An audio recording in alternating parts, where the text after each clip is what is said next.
Okay, so automated requests being the most important, we've determined that. So we have multiple different ways of how to get requests in IronSight. We're going to show you a couple different ways to think outside the box or think how you could use it. And then we're going to show you a very detailed workflow for fluid haul and moving produced water, let it be in the Permian or in South Saskatchewan. But I want to challenge everybody to understand, how it could work in a different way. And I'll set the table a little bit here. By now, this might be annoying. We talk about the 5 steps, but the 3 different ways how we kind of get these steps to get the workflow going. We're going to start with request. So obviously we have the IronSight app, who, what, where, when, why, and it can be configured to whatever if you're a service provider and you want to bring on one of your clients, it can be configured differently. If you're a demand side, you by now probably know we can kind of configure it differently, and each request can have some different. SCADA, that's a big one. You'll see that today. How we can integrate a bunch of different, not just fluid, but kind of anything out in the field to kind of put it into the workflow and get work done. And then integrations. Steven's going to talk a lot about that and existing systems that we do. But I would say the last 2 have really kind of taken over, and you'll see that they predominantly, a lot of our jobs are coming in from different sources other than our app, which is great, which means that we kind of are solving a bunch of different problems for everybody else. So that's the step. Okay, SCADA specifically. So for this example, tank levels, you'll see, Matt, we're so proud of what we've been able to do with sensors and kind of how SCADA has been working. But think about it for other clients have it. So if a compressor station trips on electrical overload, creates a job, you could dispatch it or schedule it out to the closest electrician. And we'll show you guys all about that. Pumping units is a big one that's happening lots now. Just kind of getting that direct feedback right from site and being able to service that. So there they are into the workflow, those 3, push them through. Again, I'm going to challenge everybody to think outside the box here, but we'll show you how it works predominantly for fluid. And we have a really good solution, and we'll see where it goes from there. So I'm going to kick it over to Matt Wagner. He's going to work you through the SCADA automation and fluid workflow for you guys. Right on, thanks, Sean. So yeah, if you're using a SCADA system like Signet or Ignition, we can now hook that up directly to IronSight. This allows us to not only see live SCADA information directly in Dispatch Hub, but we can also automate job creation. So we're going to look at an example workflow. There's 3 parts. There's data being generated and captured in SCADA, and that's being pushed into IronSight. We have jobs being automatically requested, scheduled, and assigned. And then afterwards, after the work is completed, IronSight's able to verify the work and automatically approve the job. So let's dive into it. I'm going to share my screen here.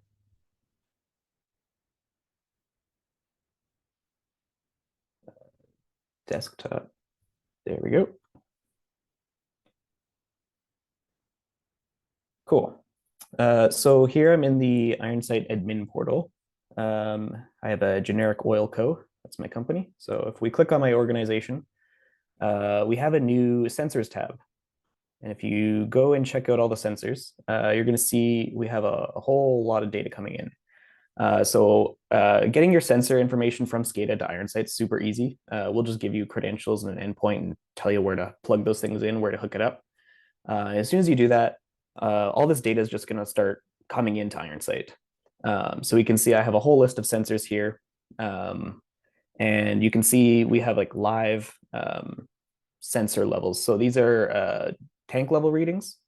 And so you can see we have a spark line here, and it's kind of showing just the rising tank levels over time.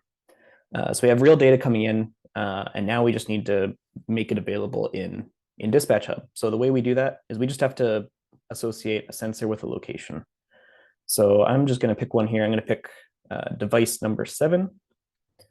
And I've conveniently named my locations to be water tank number 7. All right, so that's really all we have to do. All these extra fields here are optional, but I'm just going to change the maximum value of my tank. This is just going to make our charts look a little bit nicer. I'm going to say it's 12 feet tall.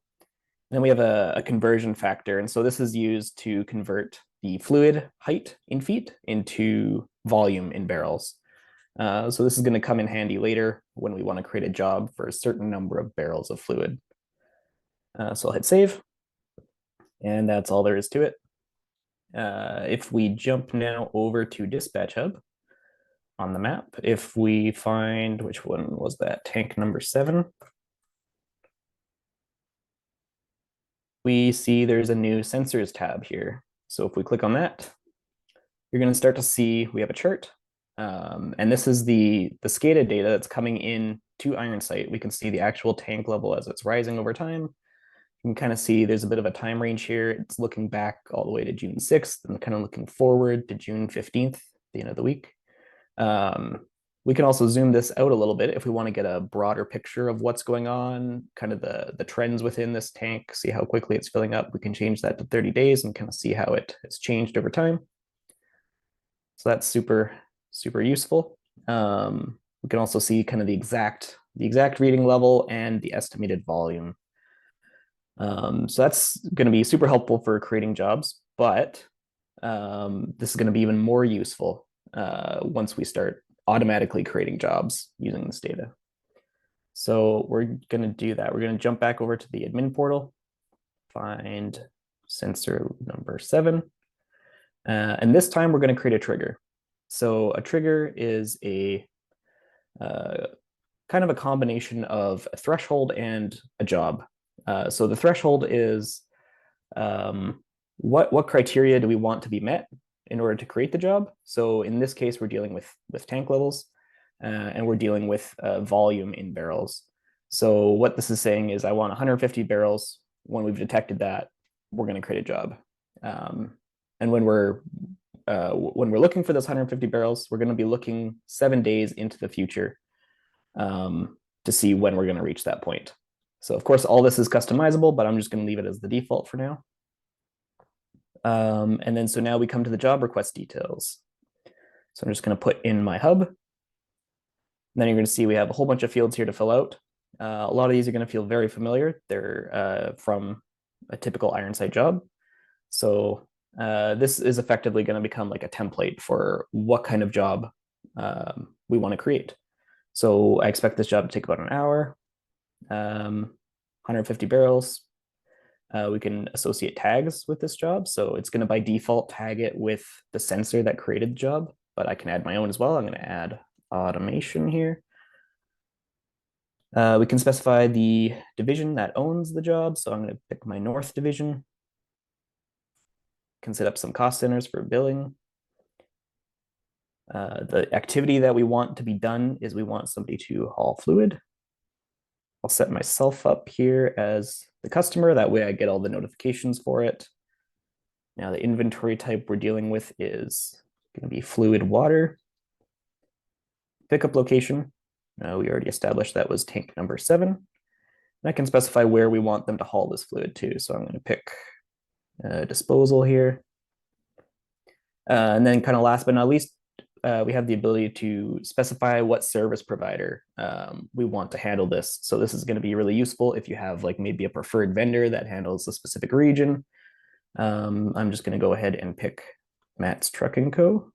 Hit save. Cool. So that is it. That is all there is to it. You'll see now there's a trigger on our sensor, and it's configured for 150 barrels, and it's looking ahead into the future, 7 days. And it's currently in a monitoring state. So what this means is it's just waiting around for new sensor readings to come in. And as it comes in, it's kind of like recalculating those projections, figuring out when that tank's gonna be reaching that 150 barrel threshold. And at that point, it's gonna create a job with the fields that we just specified. So now let's go back into Dispatch Hub and let's see if our chart has been updated.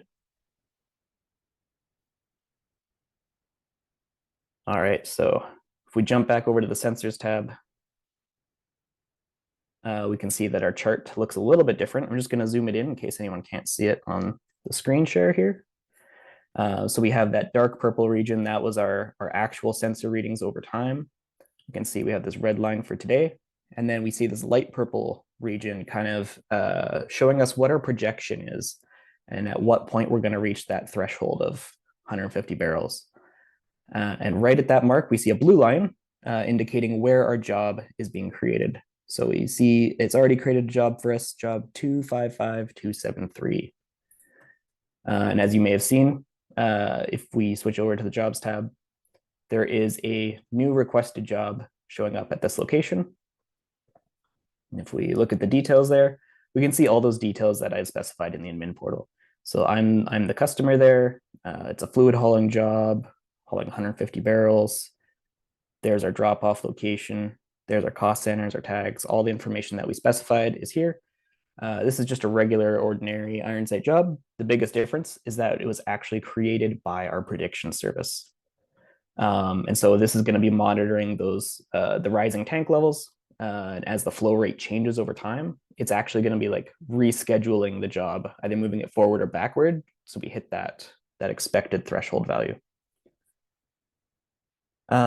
So now the next thing to do is the work would get completed, and then we'd need to approve it. I'm not going to wait around for this work to be completed. I'm just going to show you what an already completed job looks like. We jump over to the jobs tab and look at a approved job. So this is one that got approved earlier this morning. This was again created by our prediction service. And if we scroll down and look at the audit log here, we can see, a whole bunch of work happened. It was created by the prediction service. It was activated. It was completed. And then eventually it got submitted for approval. And then if you pay attention to the timestamps here, you see 9/29. That's when it was submitted for approval. And pretty much instantly, it was approved by the IronSight service account. So this service account, this is a part of an integration, an auto approval integration. So this is going to, whenever a job gets submitted for approval, it's going to look at that job and it's going to look at a bunch of criteria to see if that job meets that criteria, determine whether or not it can auto approve it. So it could look at a bunch of different things. It might look at the line items to make sure you're using the expected service charges or rates. It might look at the job start and end times. It might look at geolocation events to make sure the worker actually visited the pickup and the destination locations. If you have meters at the disposal site, we could verify the quantities that were delivered. As you can see in this example, if we scroll down, there's actually a comment here by our prediction service where it detected an unloading event. So it knows that we dropped off the expected amount of fluid at the right location. We could also look at the SCADA data again, because if you picked up 150 barrels, we'll see a drop in the tank level of approximately 150 barrels. So we can use all that information to start auto approving jobs. If the job didn't get auto approved, you would see a message here kind of explaining what criteria were missed. But because this was approved, we keep it nice and simple. So yeah, in summary, the SCADA automation allows jobs to get created quicker and more accurately. And our auto approval means that service providers can get their jobs approved and paid quicker. So if you're excited about using SCADA in IronSight or just workflow automations in general, make sure you let us know, reach out, or connect with your IronSight rep. Let's go over to, I think, Mr. Visser. Yeah, thanks, Sean. So today I'll be covering our public API and our integration capabilities and walk through a case study of a customer who recently took advantage of our integrations to connect us with their IBM Maximo system where they have their maintenance work planned. So our public API enables developers to connect to other systems. So if you haven't heard the word API before, it's just a generic way for us to, for developers to access IronSight system. And it's an area of active development for us. We want to continue to make this public API easier to use and support more and more integration scenarios.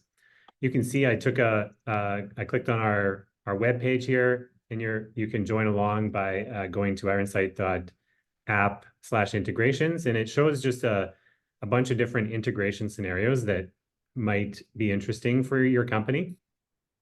And so typically what we see is that our integrations or our public API is used to either create work from a maintenance system or something similar, or to take data that's tracked in the field in IronSight and bring it into other systems, which might include an analytics platform, production accounting, or invoicing.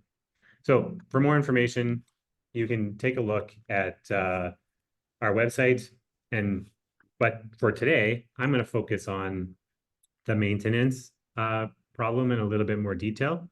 So if you have experience with systems like Maximo, SAP, or Dynamics, you'll find that these systems are tracking your preventative and corrective maintenance work, but it's difficult sometimes to get everything that's required done. Backlogs tend to grow over time. And oftentimes what we see is that companies will spend more time on reactive work because those are the urgent tasks that they have to deal with. And so you spend less and less time on the preventative side. All the while, you might have trouble getting that backlog into the field.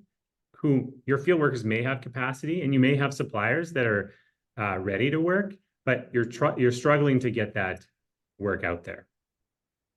So we see this a lot, and it's not just maintenance either. You may have many great systems which are just full of operational data or the plans that you have, and it's a struggle to get that executed. And it's not just on the creation side, but it's also about bringing the field data back, like I said, for that accounting, analysis, and reporting. So we focus on the field, and we have a ton of tools that we've developed over the last many years now that make field work easy and effective. IronSight gives you insight into the real-time progress of your teams, like Adam was showing, gives you that great drag and drop scheduling experience. And we have an offline capable mobile app, which is very effective at getting that work out to the field. And ultimately, we focus a lot on our flexibility. As you can see, we want to integrate with any of the systems that you have in place. And we also want to work for any of your workflows. So that's an area that we're always developing on, making sure that IronSight is always easy to learn and simple to use. So in terms of what we've seen, I just wanted to highlight a few examples. One client was able to work through a backlog of over a few thousand jobs and get that down to just a handful in just over a year. We've seen this a couple times with similar other deployments. Another client started to track which jobs created production loss and deployed IronSight to optimize the field execution. And they were able to reduce the time to fix by over 3 times in less than a year. Another thing that we tend to see is reduced carryover and compliance with plans.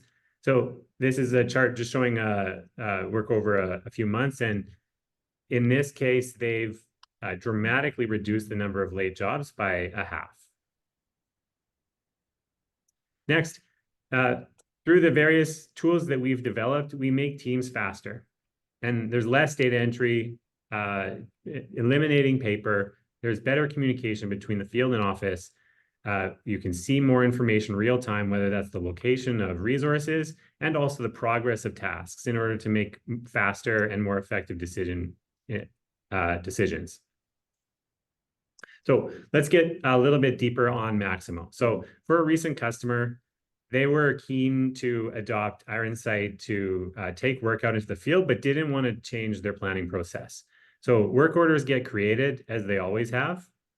And so in Maximo, you create your work order and you break down your tasks for each step and also for each trade. That happens the same as it did before IronSight.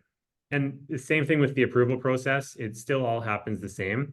But eventually that work order transitions into a waiting to be scheduled status in Maximo. And once it reaches that status, jobs are created automatically in IronSight, one for each task on the work order.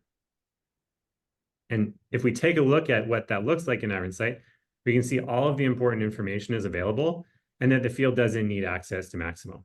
The job has a detailed work description, including where you need to go and parts, information about which parts need repair, and also required reference documentation that might include manuals or schematics or warranties. And it also shows information that helps prioritization, like when the job is due and its priority. And if you need it, there's also all the same cost coding information, including GL account, major, minor, and so on, that are required. So, and of course, it's easy to go and take a look at the job in IronSight and know which work order and task it originated from in Maximo. So these work management systems have pretty complex location hierarchies. And in IronSight, we handle that location hierarchy. We have a very similar system. And the thing that we focus on as the field platform is making sure that the field worker is getting to the right site. That could be a building that they need to travel to, or it could be a well site, for instance. And so when drivers are reviewing their daily queue, and even coordinators in schedule view, we make sure to emphasize where they need to go, where they need to drive to. And this helps field workers get to the right location so they don't make mistakes. And it also helps them effectively organize their work.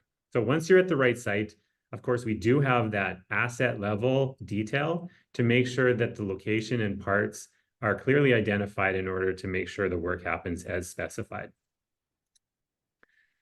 And we embrace Maximo or these other systems being the authoritative record of especially the maintenance work.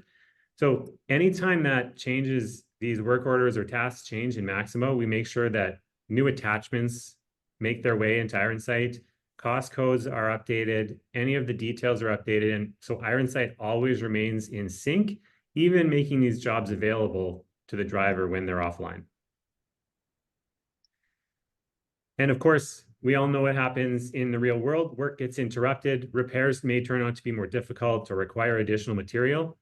So when a work order is no longer ready for work, that change happens in Maximo. So it might be updated to reflect that it's waiting for material. That automatically causes the job in IronSight to be archived so that it won't be worked on. And when the work is finally ready to be resumed in Maximo, that status changes. And of course, the IronSight job reappears. As Adam showed, and it sounds like a lot of you are quite interested in this, the schedule view, like this is an area we've focused a lot on. We've designed IronSight to make this coordination piece very easy. So when the schedulers are planning the next day, they can use our user-friendly schedule view to make those decisions. And it's also possible to easily see what's happening to make those game time decisions too as things change, because you're able to see where everyone is and also the progress of their work. So when the driver starts their day, they're going to see a queue of work in the app. As that work is updated, we have the push notifications that make sure they're aware of those changes. But everything they need to perform the work is in that IronSight job. And if they do need clarification, we have chat and commenting features to get clarification from coordinators. And we also, we spend a lot of time making sure the interface is very easy. So the driver actually is able to track their work duration just by starting and completing the job. And they don't have to fill in a lot of fields, unnecessary fields. So eventually the field worker closes out the work, attach the necessary documentation, and they may fill a few forms, like, for example, a site deficiency report. This can be adapted to whatever you need in your workflow or your digitization strategy. And of course, so once that job is completed by the field worker, in order to get that right back to Maximo, the responsible party who's responsible for getting that sync to happen is going to review completed IronSight jobs. They may make some corrections or even ask for more information from field workers, and they can add notes and detail. But once they're happy with that information, they're going to approve that job. And that's going to automatically, again, like without copying any information, that's automatically going to trigger the Maximo task to be completed. And attached is going to be any of the documentation the field worker added over the course of the work, as well as the duration and who performed the work, as well as any additional operational data you require.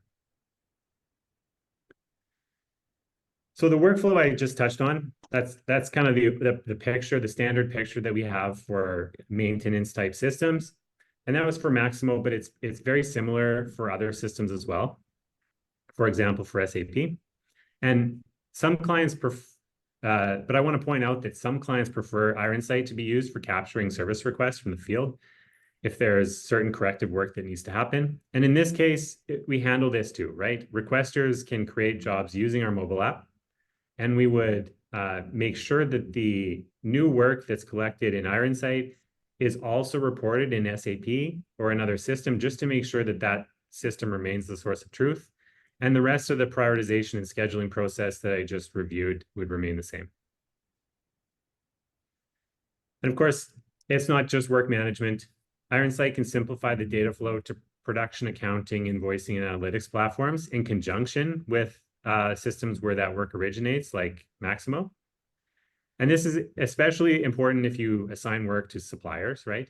So by having the supplier executing the work in our platform, this gives the producers the real-time visibility into the progress of the work and field data.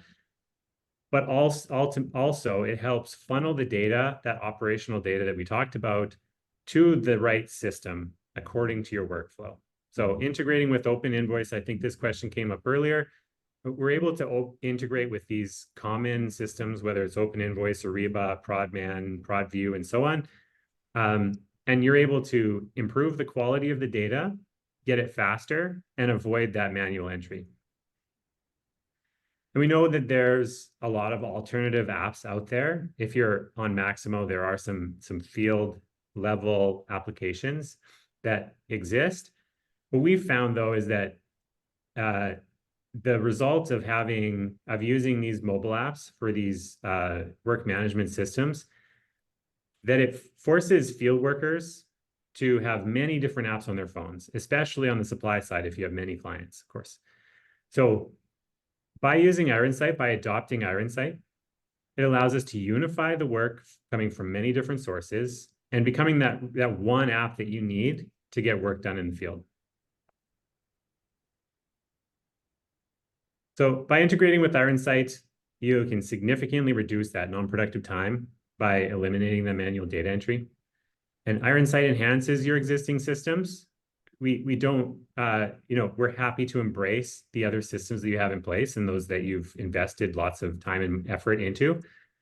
And you will have with IronSight that real-time visibility into the progress of the work that you're doing, as well as how your team is performing. And of course, there's a ton of additional features that Adam and Matt have covered already that you take advantage of as well by adopting IronSight in this way. So with that, I'll leave it here. Thanks so much for your time, and I'll hand it back to Sean.